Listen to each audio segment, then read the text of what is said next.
Sabéis que en este programa hacemos muchísimas entrevistas a escritores, pero yo hoy estoy especialmente pues como los niños la mañana de Reyes, cuando ves todos los regalos y tienes esa ilusión y ese brillo en la mirada. Bueno, lo tengo porque por fin, después de una pandemia de años de esperar que salga un nuevo libro de Cristina Morató al mercado, por fin la tenemos aquí en Barcelona. Cristina, muchísimas estamos, gracias. Alicia, y yo siempre, tú me llamas y aquí estoy, y aquí esto estoy. Como Casablanca, Silva, que vengo, que acudo. ¿no? Bueno, la verdad es que Cristina Morató es mi autora preferida, pero no es porque sí.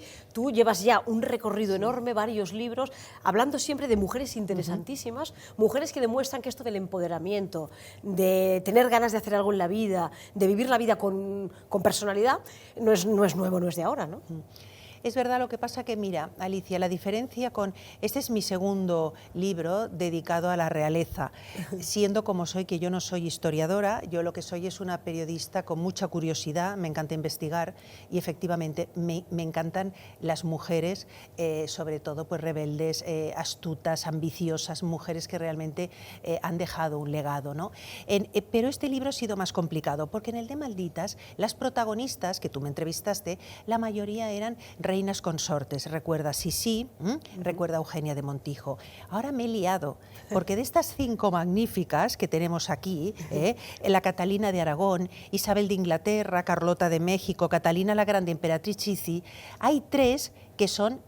Vamos a ver, ¿cómo podríamos decirlo? Pues son 3 mujeres, sobre todo Isabel I de Inglaterra, Catalina de Rusia y la emperatriz Sisi, que fueron en su época no solo reinas por derecho propio, sino las mujeres más poderosas de sus respectivos siglos. La mujer más poderosa del siglo XVI era Elizabeth, luego estamos ya en el siglo XVIII, la mujer que lleva las riendas de uno de los imperios más vastos, extensos y una gran potencia es Catalina, el imperio ruso, y luego nos encontramos con esta Zichi que, bueno, con 24 años ya la tenemos al frente de un imperio como el chino y siendo dueña y señora de 1/3 de la población mundial. En el siglo XIX ella decidía sobre 1/3 de la población mundial. Entonces esto a mí me ha motivado, pero al mismo tiempo, bueno, han sido 3 años de investigación.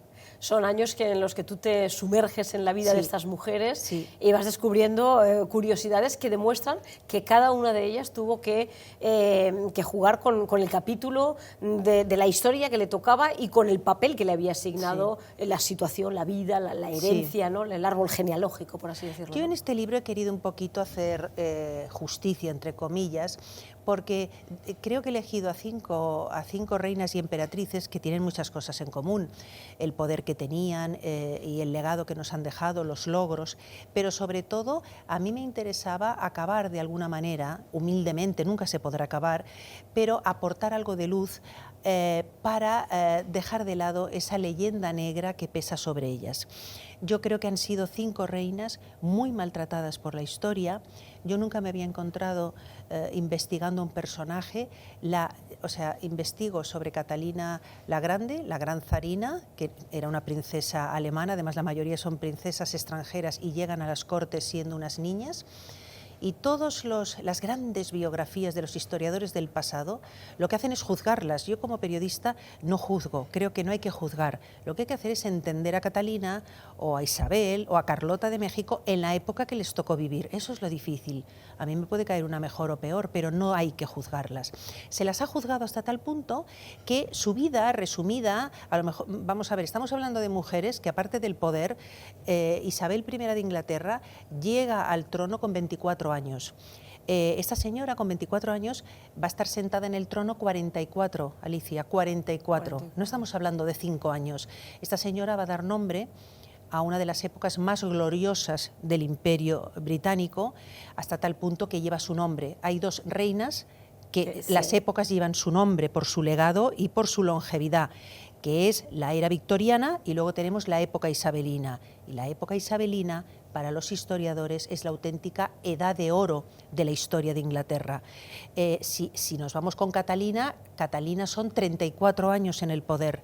Y ya si nos vamos con Zichi, es medio siglo, son 50 años. Entonces, ¿cómo puedes resumir estos reinados, además en una de las épocas más turbulentas de la historia, porque a todas les tocó épocas de guerra, de inestabilidad, además épocas de muchísima crueldad, que no podemos ni imaginar lo que era entonces, ¿no?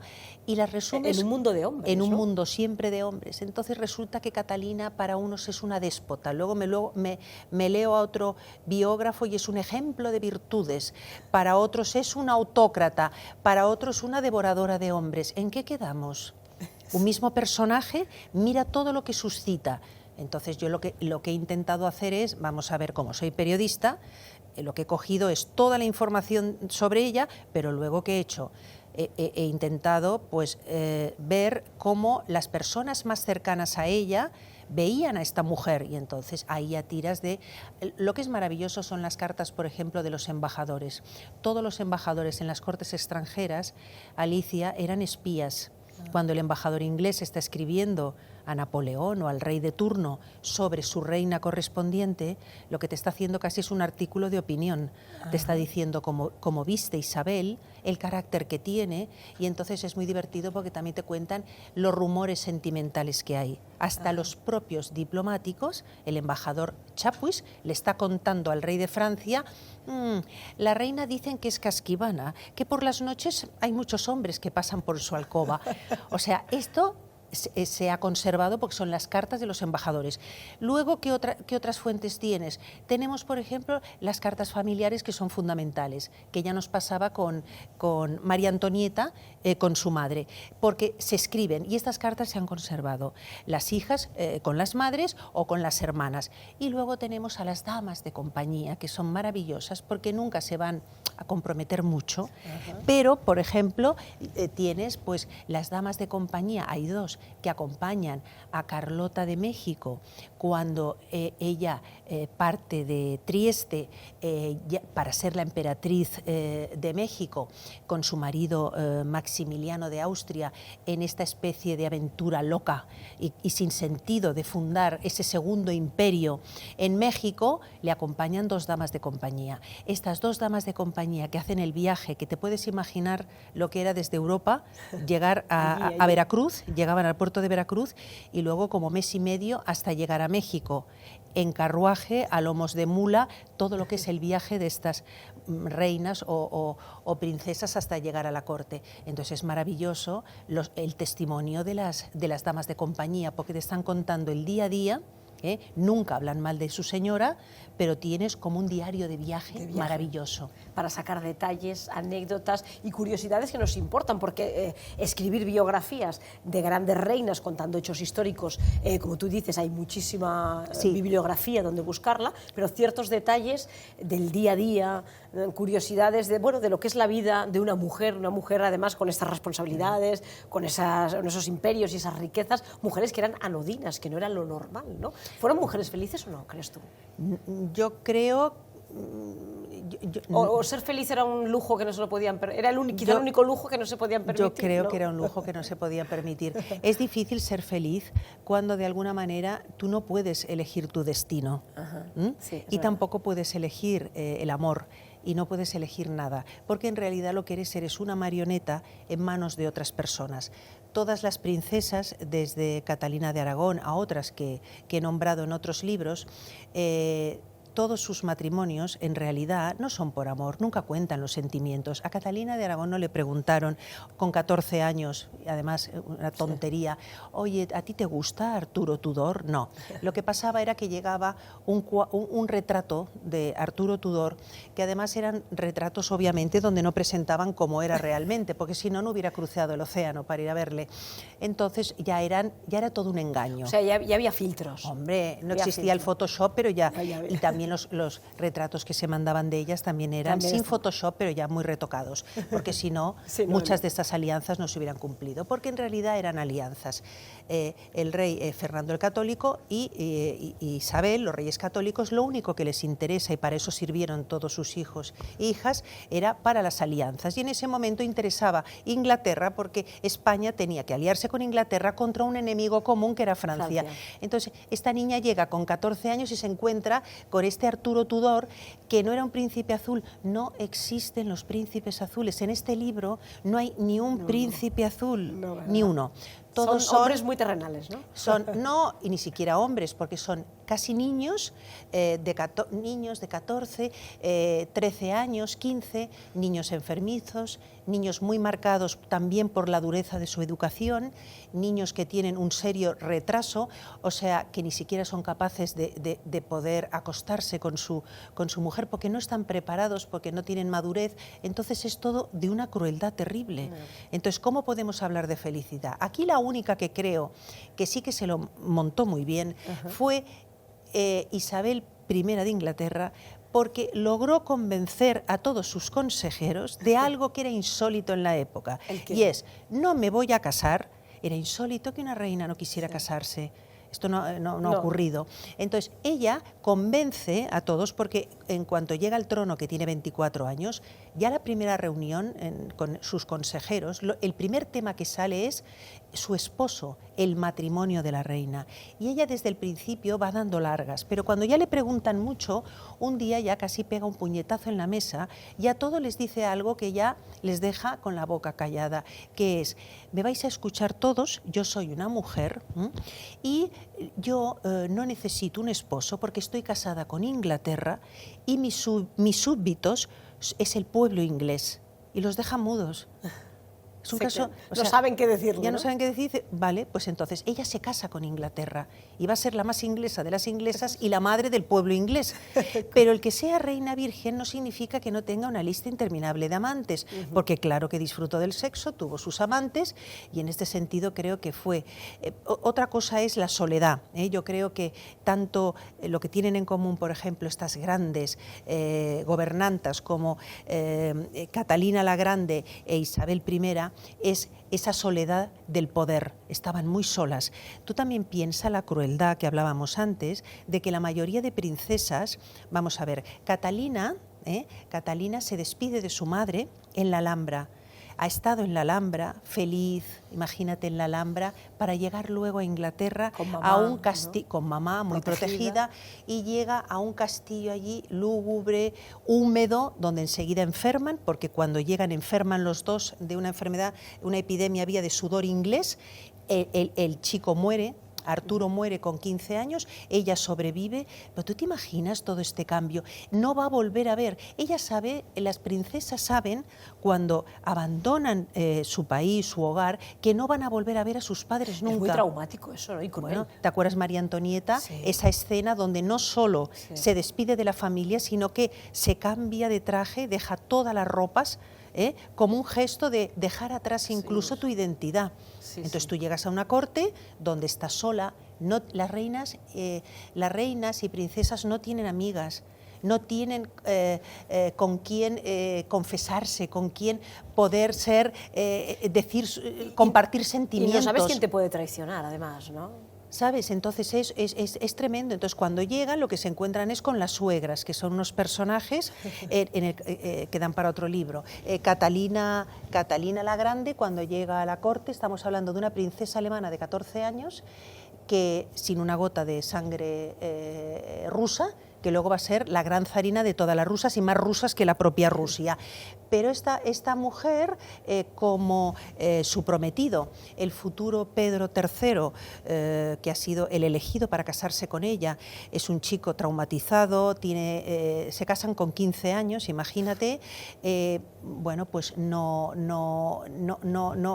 hay acto sexual, no hay intimidad marital, van pasando los años, pasan 7 años y sigue virgen Catalina I de Rusia. Entonces, la suegra, que es consciente de que su inepto, pobrecito y bobo, no es hijo, este era el sobrino, no va a poder dejar embarazada a Catalina, no le impide que tenga amantes. Entonces la propia Isabel Petrovna, que lo único que quiere es un descendiente Romanov, mira hacia otro lado, y lo más curioso de Catalina es que Catalina se queda embarazada en 3 ocasiones y ya tiene 23 años, su primer embarazo con Pablo, que llegará a reinar, y en los 3 casos son de 3 amantes. Ella se queda embarazada de 3 amantes. Es un culebrón todo. Es un culebrón. Además, piensa que hay otro tema tremendo. Por eso digo que a veces la mirada femenina es interesante también, porque el sufrimiento de estas mujeres, que cuando tienen a su hijo, lo primero que hacen es arrebatártelo, porque ya no es tuyo, es de tu país, ¿no? ¿Te acuerdas de Sisi? Sí. Todos los hijos se los llevó su suegra, porque ya pertenecen exacto al Estado, al país. Entonces, en el caso de Catalina, el primer niño que nace, pues ya se lo lleva Isabel Petrovna, que es quien lo va a educar, no lo va a educar ella. Entonces, todo esto crea, pues, unos traumas que yo creo que forjan al final el carácter de estas mujeres, más que desde la felicidad, desde el dolor. Desde el dolor, de la obligación y del verse atrapadas quizá en una vida que no escogieron. Y en una jaula de quisieron. oro completamente. Completamente, ¿no? Tú, como escritora, que has, en este caso estamos hablando de este libro que ya está en el mercado, Reinas de Leyenda, estaban también Las Reinas Malditas, que sí, fue ese primer anterior volumen, este es el segundo. Han habido otros dedicados a algunos libros en concreto a una mujer en concreto, o recogiendo varias biografías de mujeres viajeras, que sabes que me apasionan esos libros, porque nos trasladas a otras épocas donde vemos que en siglos pasados las mujeres ya tenían ganas de hacer cosas, tenían curiosidad por ver el mundo. Son siempre biografías que a ti, ¿por qué las escoges? ¿Por qué estas y nosotras? ¿Son biografías que de alguna manera a ti, mujeres que te seducen? Claro. Sí, ¿no? Porque aquí puedo sacar yo... Me seducen, me interesan. Yo, por ejemplo, y sobre todo, son mujeres de las que desconozco casi todo. Entonces, para mí es una forma, ahora me he hecho, pues bueno, una inmersión histórica, he pasado por 5 dinastías. También me interesa mucho que las reinas sean de dinastías distintas, porque creo que lo enriquece, ¿no? Aquí estamos pasando en Reinas de Leyenda, están los Tudor, están los Romanov, los Trastámara, con los reyes católicos. Estás viendo distintas dinastías, y luego también yo creo que también son libros de viaje, porque como a mí me gustan mucho las descripciones, yo me siento fascinada ante esta Zichi que con 14 años llega a la ciudad prohibida. Esa ciudad prohibida del siglo XIX, que la describían como una caja dentro de otra caja dentro de otra caja, porque estaba la ciudad interior, la ciudad imperial, y luego esta muralla que lo rodeaba. A mí, como periodista, ¿no?, el pensar una muchacha, una campesina de 14 años que llega al harén imperial, con todas las intrigas que hay en el harén, y viviendo en un lugar que es una jaula de oro, porque no podían salir jamás de la ciudad prohibida, salvo para ir a un palacio de verano, donde volvían a estar encerradas, o para ir en algún tipo de procesión, o para visitar las tumbas reales. No se salía de ahí. Si una concubina se quedaba embarazada, eso sí, es lo que tuvo la suerte Zichi, porque al final Chizi, el emperador no la llamaba al lecho durante, no sé si pasaron 2 o 3 años o más, estaba muy preocupada, y al final un eunuco, el eunuco jefe, le ayudó, porque aquí había mucho soborno. Los eunucos eran los únicos, estos sirvientes castrados, que eran los únicos que podían estar con las mujeres del harén, porque lo importante es que no se quedaran embarazadas de ningún varón. Entonces ella le dio dinero a Andelay, y Andelay consiguió, bueno, que ponerse en el primer puesto de la fila para que la llamara la alcoba. Y en el caso de Chizi, se queda embarazada, que también esto es una cosa que es el destino, se queda embarazada, pero da a luz a un varón. Es el primer hijo varón del emperador. Automáticamente, también hay que decirlo, que en China, en esa época, funcionaba de una manera muy distinta. No necesitabas tener ningún título nobiliario, ni ser aristócrata, ni ser de sangre real, porque tú, como campesina manchú, medio analfabeta, sencilla, y que nadie daba un duro por ti, si te quedas embarazada del emperador y das a luz a un varón y vive, tú automáticamente, Alicia, pasas a emperatriz consorte. Cosa que no pasaba en Europa. Nunca. Hijos bastardos ha habido muchísimos, sí, pero amantes, no llegan a ese poder. No llegan a ese poder. Eso lo tenían, o sea, entonces, la lucha en el harén, ¿tú te podías imaginar lo que era? Sí. Había algunas que las envenenaban, había asesinatos, todo, porque eran un grupo de mujeres que lo único que estaba esperando era ser llamadas a la habitación del emperador, poder pasar una noche con él, porque él luego tenía sus preferencias, y quedarse embarazada. ¿entiendes? Entonces Chizi se queda embarazada y de repente la vemos con 18 años que ya está de emperatriz consorte. Y lo de Chizi es espectacular y yo creo que te va a encantar, porque se da un caso único. Incluso teniendo estas mujeres el poder que tenían, porque ya te digo, estamos hablando de una mujer al frente del imperio chino en el siglo XIX, ¿qué limitaciones tenía? Pues tremendas. Tenía las limitaciones, por ejemplo, de que los 50 años que gobierna Cixi, que saca China del medievo, era un estado medieval, un estado donde a las niñas Han las vendaban los pies, que era una tortura tremenda. Ella acaba con el vendado de pies, ella es manchú. Ella ella le horroriza esta práctica, entonces va a abolir esta práctica, va a abolir el castigo de los 1000 cortes, que era una cosa atroz, que ataban a los reos y los iban matando lentamente, ella también lo retira, es decir, es una mujer que era implacable en muchas cosas, pero al mismo tiempo también podía ser muy humana. Y moderna, ¿no? Y moderna en muchas cosas, pero ¿qué ocurre? Por el hecho de ser mujer, ella tiene de estos 50 años, 30 va a gobernar oculta detrás de una cortina de seda amarilla. Sí. No puede ser vista ni por sus ministros ni por sus asesores. Madre mía. Entonces, lo prodigioso es que esto no hay ningún caso en la historia, los embajadores europeos estaban asombrados. No llegaron a verla. Nunca la vieron. O sea, hubo 3 regencias en el caso de Chizi porque iba y venía, iba y venía. Solamente cuando cumplió 62 años, ya era mayor, y volvió otra vez al trono por distintos eventos políticos, es la primera vez que se sienta en el trono del dragón y sus súbitos y los ministros y los embajadores van a verla. Ella no podía recibir a los embajadores, no podía ver a los ministros. Y detrás de esta cortina no estaba solamente ella, estaba la emperatriz Zen, que era la esposa oficial. La primera era la esposa oficial del emperador o la emperatriz madre, pero Zen no tenía ningún interés en la política. Entonces llegaron a un acuerdo único en la historia donde se pusieron las dos de acuerdo y Zen le dijo, tú ocúpate de la política, de dar órdenes y yo me encargaré de otros asuntos. Y entonces detrás de la cortina había 2 mujeres, una que preguntaba mucho, que era Cixi, y la otra que estaba siempre callada y observando. Oye, 2 mujeres que se pusieron de acuerdo para llevar un país, ¿no? Durante 30 años. 30 años, ¿no? Imaginaros la de cosas que descubriremos en este libro de Cristina Morató. Reinas de leyenda. Yo he querido hacer esta entrevista aquí en el Palace de Barcelona porque sé que era un lugar emblemático. Me has llevado a un escenario que yo ya me he trasladado. ¿no? Nos ¿Sabes? Me imaginaba a Carlota llegando, paseando por aquí, preguntando por Maximiliano de Habsburgo. Maximiliano, ¿dónde estás? Vamos juntos a desayunar. La verdad es que es un lugar muy bonito. Maravilloso. Y un buen escenario para venir a leerse este libro. Sí. Yo vendré a leerlo aquí, a ratitos. ¿Ah, sí? ¿Te vas a quedar alojada aquí un mes? Alojada no. Bueno, no te lo devorarás antes, ¿no? Pero vendré a tomarme algo aquí, vendré a tomarme un té y lo leeré aquí porque creo que es uno de esos escenarios bonitos. Este libro, te lo has pasado bien, has disfrutado. Mucho. Te ha dado, como siempre, muchos quebraderos de cabeza porque tú te vuelcas, ¿no? Este es más complicado, que el de Malditas. Sí. Pero yo estoy, no es más contento o menos, me parece que es un libro más ambicioso, son vidas más complejas, pero yo creo que va a entretener y sorprender a la vez. Bueno, yo la última vez que te entrevisté te hice una pregunta, sé la respuesta porque te la voy a volver a hacer, pero te la tengo que hacer. ¿Ya tienes alguna mujer en mente? ¿Y hay alguna otra mujer que te llama la atención? No. Por ahora voy a... ¿Estás de momento? ¿verdad? No, estoy en disfrutando las mieles, en estado zen, ya que hablamos de Chizi, sí. ¿Estás de momento? Pero ya te lo comunicaré, que eres siempre de las primeras. De las primeras en saberlo, porque anda que tú no sabes sacar información. La sé sacar.